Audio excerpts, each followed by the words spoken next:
Breaking news చూస్తున్నాము. హైదరాబాద్లోని కిమ్స్లో Tagore cinema scene repeat అయింది. చనిపోయిన తర్వాత కూడా ట్రీట్మెంట్ పేరుతో డబ్బులు వసూలు చేశారంటూ ఆరోపణలు వస్తున్నాయి.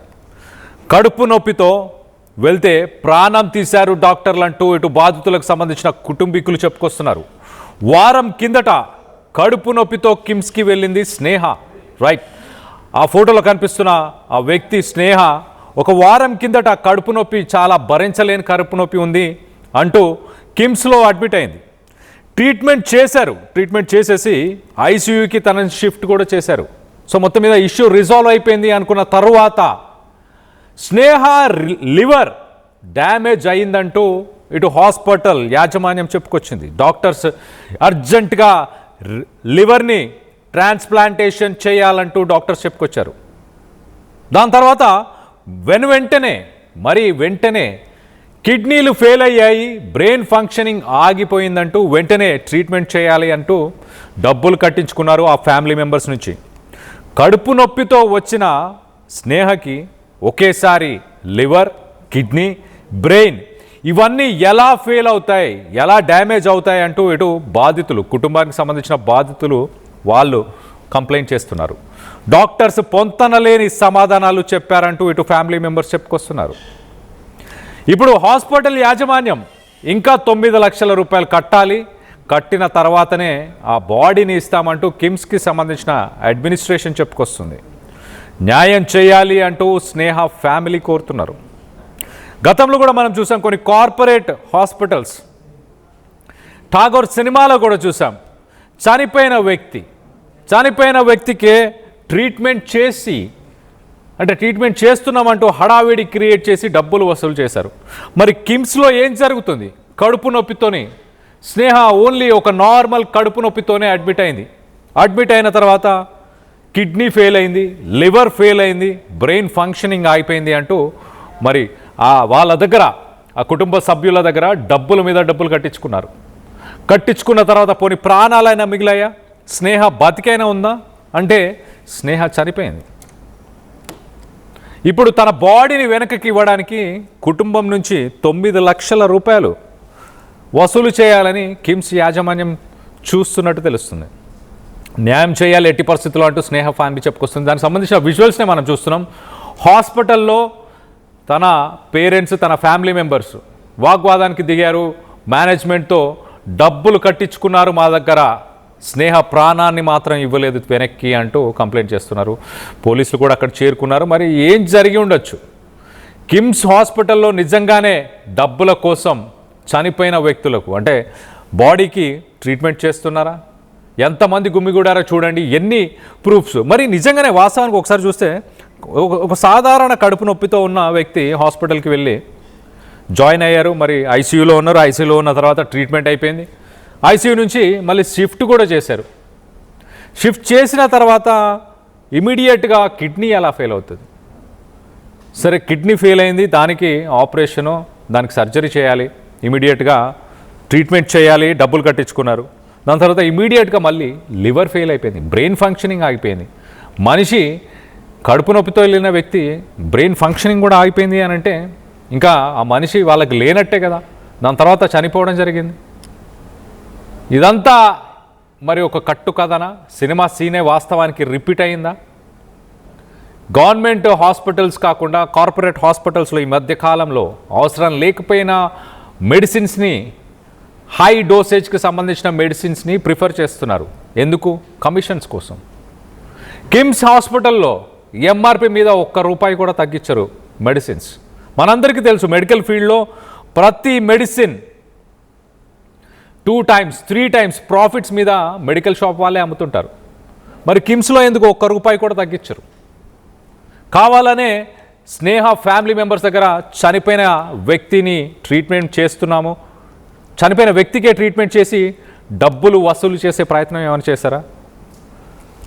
దీనికి సంబంధించి మరింత డీటెయిల్గా తెలుసుకునే ప్రయత్నం చేద్దాం. ఇటు బాధితులు ఏమంటున్నారు, అసలు స్నేహ ఫ్యామిలీ మెంబర్స్ ఏమంటున్నారు అనేది మా ప్రతినిధి పవన్ ఉన్నారు. పవన్తో స్నేహ ఫ్యామిలీ మెంబర్స్ ఏం మాట్లాడారు ఒక్కసారి వాళ్ళ మాటల్లోనే వినే ప్రయత్నం చేద్దాం. రోజుకి వైద్యం వికటించి ప్రాణాలు పోతున్న సిచ్యువేషన్ ఎన్నో చూసాం. కానీ ఇప్పుడు కొన్ని డాక్టర్లు కావచ్చు, హాస్పిటల్ కావచ్చు, ఇటు ట్రీట్మెంట్ కోసం వచ్చిన వారి ప్రాణాలతోటే ఆడుకుంటా ఉన్నారు. ఇటు కొన్ని సమస్యలతో అపెండిక్స్ కావచ్చు, కడుపు నొప్పి, కొన్ని సమస్యలతో వచ్చిన వారు ఇప్పుడు ప్రాణాలతో లేరు. ఇప్పుడు ప్రాణాలతో లేకున్న బాడీకి కూడా ఇన్ని డబ్బులు కడితేనే బాడీని తీసుకెళ్ళినట్టు కూడా కొన్ని డిమాండ్ చేస్తూ ఉన్నారు.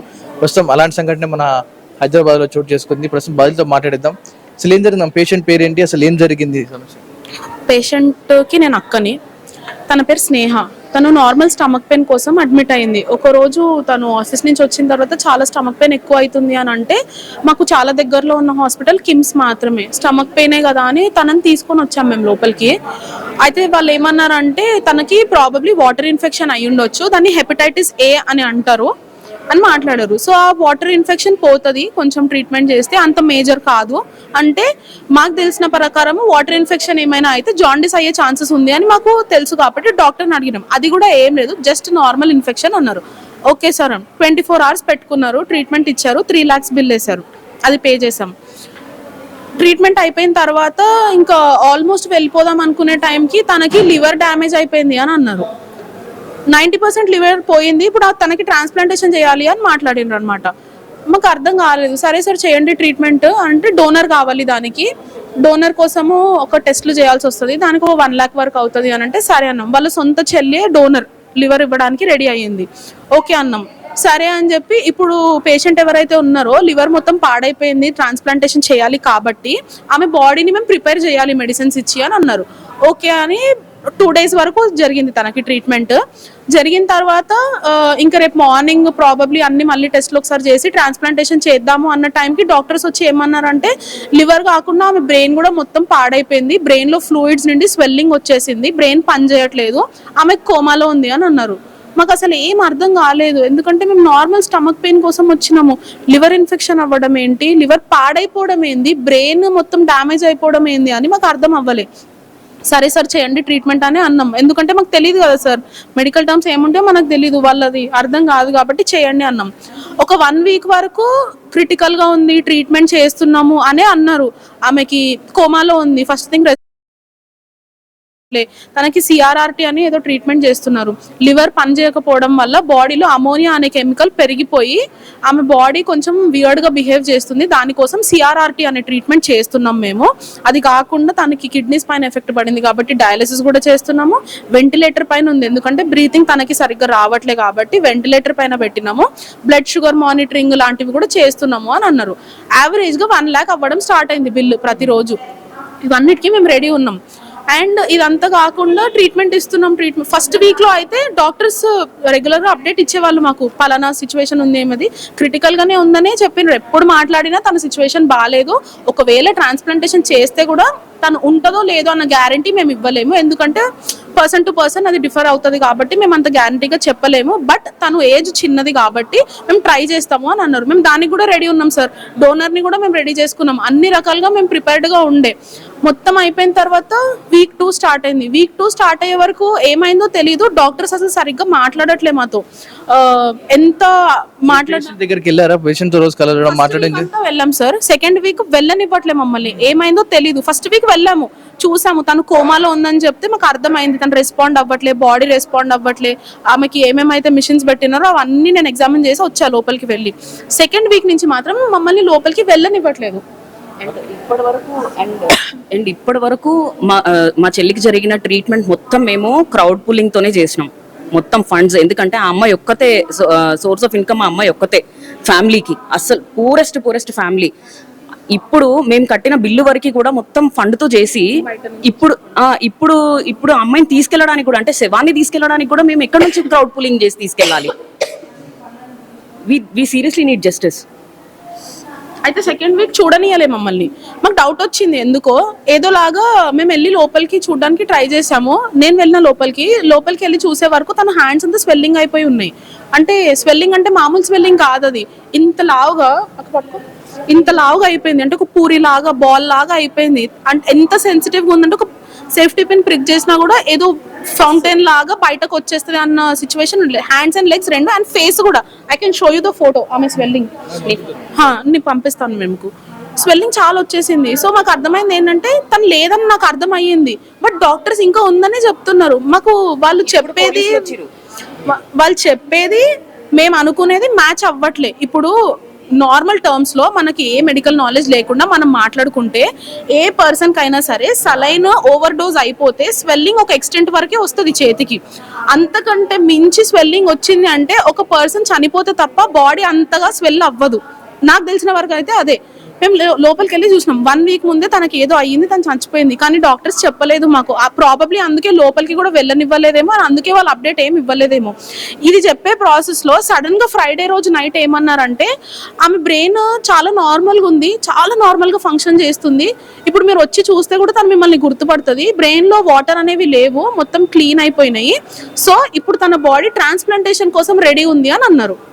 మాకు మళ్ళీ అదొక ఇంకొక షాక్. ఎందుకంటే మీరు ఫస్ట్ థింగ్ లోపలికి వెళ్ళనియట్లే, మేము వెళ్ళి చూస్తే పేషెంట్ ఇంకో లాగుంది బాడీ, అండ్ సడన్ గా మీరు వచ్చి ట్రీట్మెంట్ అవుతుంది అని ఇన్ని రోజులు చెప్పి సడన్ గా పర్సన్ నార్మల్ అయిపోయింది అంటే డెఫినెట్గా ఎవరికైనా క్వశ్చన్స్ వస్తాయి కదా. మేబీ మిరాకిల్ అయి ఉండొచ్చు అని మేము దాన్ని కూడా యాక్సెప్ట్ చేసినాం. సరే సార్ మార్నింగ్ వరకు అవుతుందా మరి సర్జరీ అంటే లేట్ నైట్ అయినా సరే ట్రాన్స్ప్లాంటేషన్ చేసేద్దాము అని అన్నారు. మేము ప్రిపేర్ అయి ఉన్నాం దానికి. ఏం జరిగింది సార్, మా చెల్లి లేదు కదా, బ్రతికి లేదని చెప్పి మీకు ఎప్పుడు కన్ఫర్మ్ అయింది? బ్రతికి లేదని ఇప్పటికీ కూడా చెప్పట్లేదు సార్, తీసుకెళ్లిపోండి అని అంటున్నారు, డైరెక్ట్ గా చెప్పట్లేదు. అదే కదా ప్రాబ్లం, అన్ని ఆపేసినారు, వెంటిలేటర్ ఏం లేదు, ఏమీ లేదు తనకి. ఇప్పుడు లోపల డాక్టర్స్ ఏం చెప్తున్నారు అంటే బ్రెయిన్ ఫంక్షనాలిటీ తగ్గిపోయింది, ఆమె సిచ్యువేషన్ ఎప్పుడు ఏమైందో తెలియదు, తీసుకెళ్లిపోండి లేదా ఉంచండి మీ ఇష్టం, మీకు బిల్ ఎక్కువ అవ్వడం తప్ప ఏం అవ్వదు అని మాట్లాడుతున్నారు. తల్లితో మాట్లాడదాం. ఎప్పుడు తీసుకొచ్చారా మా హాస్పిటల్కి? తీసుకొచ్చినప్పుడు ఎలా ఉంది? మీరు కొన్ని రోజుల తర్వాత రోజు చూస్తా ఉన్నారా, మాట్లాడుతూ ఎప్పుడు ఉంది? సోమవారం సార్ 20 తారీఖు తీసుకొచ్చి మా పాపని. ఆ రోజు వచ్చిన రోజు మంచిగానే ఉంది, మంచిగా నవ్వుకుంటూనే వచ్చి, కొంచెం కడుపు నొప్పి ఉంది, జ్వరం కొంచెం లైట్గా జ్వరం ఉంది అంటే సరే ఇక్కడ దగ్గర ఉంది కదా హాస్పిటల్, అట్లానే వచ్చినాము. ఇది చూపించుకున్నా వెళ్ళిపోతాం కదా అనుకున్నాము, ఒక గ్లూకోజ్ ఇట్లా ఎక్కించి ఇంజక్షన్ ఇచ్చి పంపుతారు కదా అనుకున్నాం. వచ్చినాం ఎమర్జెన్సీలో అడ్మిట్ చేసుకున్నారు, ఇంజక్షన్లు ఇచ్చిర్రు, మస్తు బ్లడ్ తీసిరు నా బిడ్డకైతే. ఆ రాత్రి అయితే మస్తు బ్లడ్ తీసిరు సార్ మన బిడ్డకు. అయినా కూడా సరే నా బిడ్డ టెస్టులు అయినా బిడ్డ మంచిగా వస్తుంది అనుకున్నాం, కానీ ఇంత పని చేస్తారు అనుకోలేదు. ఆ నైట్ వార్డుకు షిఫ్ట్ చేసిర్రు, 9వ ఫ్లోర్కి షిఫ్ట్ చేసిర్రు. 9వ ఫ్లోర్లో పోయినాము, ఆ పాపకు తినను కూడా తినట్లేదు, ఏమి కొంచెం లైట్గా తింటుంది, ఇంత వామిటింగ్ చేస్తుంది. వామిటింగ్ ఎందుకు చేసుకుంటుందో సరేలే అయితే వాళ్ళు ఆ నైట్ మొత్తం టెస్టులు చేసిర్రు. ఆ టెస్ట్ రిపోర్ట్స్ మొత్తం వచ్చినాయి. వచ్చినాక మాకు మరి ఇది ఈ ప్రాబ్లం అని మాకు ఏం చెప్పలేరు. డైరెక్ట్ వచ్చి మధ్యలో వెళ్ళి చూడడం కానీ డైరెక్ట్ వార్డు నుంచి డైరెక్ట్ మళ్ళీ మంగళవారం రోజు మధ్యాహ్నం ఐసీలకే తీసుకెళ్ళిపోయారు.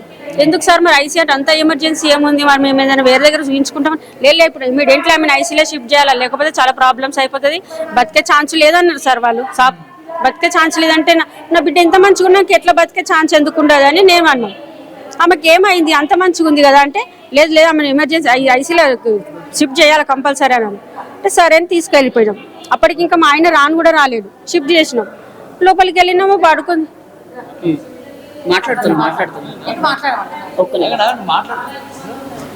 అని షిఫ్ట్ చేసినాం. సరేలే అని ఆ రోజు నైట్ బాగానే ఉంది, మంగళవారం రోజు నైట్ మంచిగానే ఉంది. మంగళవారం రోజు నైట్ బాగుంది, మంచిగా మాట్లాడుకున్నాం, కూర్చుని లోపల ఉంది. మా మమ్మీ నేను ఒకసారి వెళ్ళి చూస్తే మా మమ్మీ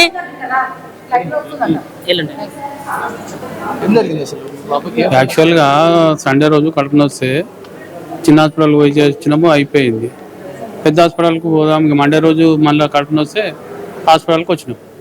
ఆ రోజు ఇక టెస్టులు అవి ఇవి అని చెప్పి అన్ని తీసిరు. 2 days దాకా వెనస్డే రోజు బాగానే ఉంది అని చెప్పారు. మళ్ళీ ఇంకో రోజు లివర్ ఇన్ఫెక్షన్ ఉందని చెప్పి మరి ఇట్లా ట్రాన్స్ఫ్యూజన్ చేయాలంటే మేమైతే రెడీ ఉన్నాము, మరి డోనర్ ఇవ్వాలంటే మా బిడ్డనే ఉన్నది ఇస్తుంది అని అంటే సరే అని ఆమె కూడా టెస్టులు చేసారు. 70,000-80,000 దాకా ఆమెకైనా. మళ్ళీ కొద్ది రోజుల తర్వాత ఏమంటున్నారు, కొంచెం ప్లాస్మా ఏమో పడిపోయింది, కొంచెం రికవర్ అయ్యే ఛాన్స్ ఉన్నది, లివర్ రికవర్ అవుతుంది అని చెప్పారు. కూతురు మీ చేయి దాటిపోయింది అన్నప్పుడు మీకు ఎప్పుడు తెలిసింది ఆ విషయం? ముందే తెలిసింది, ఏం చెప్పలేదు, బాగానే రికవర్ అవుతున్నది, పర్వాలేదని. డబ్బులు ఎప్పుడైతే కట్టించుకుంటుంటామో అప్పుడు బాగానే ఉంటుంది అని అంటారు. డబ్బులు మన 2 days బ్యాక్ 5 lakhs కట్టించుకోరు, అప్పుడు ఒక 1.5 lakh ఉండే కట్టేసేసినాం. ఇప్పుడు ఏమంటున్నారు డాక్టర్? అంటే మీ అమ్మాయి ఇక్కడ లేదు అంటున్నా, బతికి ఉందని చెప్తున్నారు, ఏమని చెప్తున్నారు? బ్రెయిన్లు ఏం పని చేస్తలేదు, ఎక్కడ ఐటమ్స్ ఏం పని చేస్తలేవు, వెళ్ళిపోవచ్చు, మీరు బయట తీసుకోపోవచ్చు అని అంటారు అని బిల్ చేసారు. బిల్ ఇచ్చి ఇయ్యమని అంటారు. చూస్తున్నారు కదా, ప్రతిసారి ఆర్టీవీ ప్రతిసారి నిన్న కూడా ఒక హాస్పిటల్ గురించి మాట్లాడడం జరిగింది, చెప్పడం జరిగింది. పేషెంట్ దగ్గరికి వెళ్ళినప్పుడు ప్రతిసారి వారు వెళ్ళనివ్వరు, గొడవ చేసైనా సరే ప్రతిసారి రోజుకు ఒకసారి 2 సార్లు ఆ పేషెంట్ దగ్గరికి వెళ్ళాలి, మీరు కలవాలి, మాట్లాడాలి. అలాగైతే పేషెంట్ గురించి తెలుస్తుంది. ఏం కాదులే అంతా డాక్టర్లు చూసుకుంటారంటే గుడ్డిగా వారిపై నమ్మకంతో వదిలేసామంటే ఇలాంటి పరిస్థితులు వస్తాయి. ఇటు కడుపు నొప్పితో వచ్చింది, తర్వాత లివర్ ఇన్ఫెక్షన్, తర్వాత బ్రెయిన్ ఫంక్షనింగ్ పోయింది, కిడ్నీలు పోయినాయి, ఇట్లా వరుసగా అన్ని క్రమాల్లో వచ్చాయి. 2 వారాలు ట్రీట్మెంట్ ఇచ్చి ఇప్పుడు మీ అమ్మాయి లేదు తీసుకెళ్ళి అంటా ఉన్నారంటే అటు చనిపోయిందని చెప్పట్లేదు, ఇటు బ్రతుకుందని చెప్పట్లేదు, కొనవుతుందో తీసుకెళ్ళండి లేకపోతే లేదు అంటూ మాట్లాడుతున్నారంట డాక్టర్లు. మరి మీరు కూడా ఈసారి వెళ్ళేటప్పుడు పెద్ద హాస్పిటల్ కానీ గుడ్డిగా నమ్మొద్దు, జాగ్రత్తగా ఉండాలంటూ కూడా హార్ట్ టీవీ హెచ్చరిస్తా ఉంది.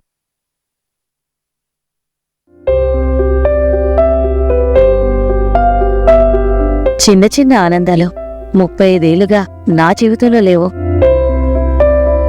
35 ఏళ్లుగా నేను డైపర్లలో బ్రతికాను. 6 సెంటీమీటర్ల ఫిస్టులా నా మూత్రాశయంలో లీక్ కారణమైంది.